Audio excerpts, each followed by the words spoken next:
नांदेड लोकसभा निवडणुकीकडे महाराष्ट्र नव्हे तर देशाचं लक्ष होतं। नांदेडमध्ये काँग्रेस विरुद्ध भाजप ही थेट लढत होती। यामध्ये महत्त्वाचं म्हणजे काँग्रेसचा मोठा नेता अशोकराव चव्हाण ज्यांच्या हातून महाराष्ट्रातील काँग्रेसची सूत्र हलायची असा नेता काँग्रेस सोडून भाजपमध्ये गेला। त्यामुळे आता नांदेडची काँग्रेस संपली की काय असं लोकांना वाटायचं। नमस्कार, मी रामेश्वर जामगे आणि तुम्ही पाहत आहात राजमुद्रा न्यूज लाईव्ह। काल लोकसभेचे निकाल जाहीर झाले आणि त्या निकालामध्ये काँग्रेसचे उमेदवार वसंतराव चव्हाण यांचा विजय झाला। त्यांनी 5,28,894 मते घेऊन 59,442 मतांच्या लीडने विजयी झाले।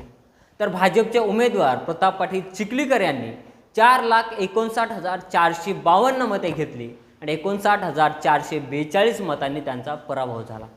तिसरा उमेदवार होता वंचित बहुजन आघाडीचे अविनाश भोसीकर, त्यांचा 4,36,382 मतांनी पराभव झाला। यामध्ये ट्विस्ट असा होता की नांदेड काँग्रेसची पूर्ण भिस्त ज्यांच्यावर होती ते अशोकराव चव्हाण निवडणुकीच्या तोंडावर काँग्रेस सोडून भाजपमध्ये गेले। याचा काँग्रेसला खूप मोठा धक्का बसला। काँग्रेसचा गड समजला जाणाऱ्या नांदेडमधलं काँग्रेस आता संपलं की काय असं वाटायला लागलं होतं। काँग्रेस समोर पर्याय नव्हता। आता निवडणुकीला सामोरे कसे जायचं तेव्हा त्यांनी माजी आमदार असलेल्या वसंतराव चव्हाण यांना उमेदवारी दिली। काँग्रेस येईल असा अंदाजही नव्हता, कारण सगळीकडे भाजपचं वारं होतं। भाजपचे मोठे नेते स्वतः पंतप्रधान नरेंद्र मोदी नांदेडमध्ये सभा घेऊन गेले, पण वारं फिरलं आणि जरांगे फॅक्टर महत्त्वाचा ठरला।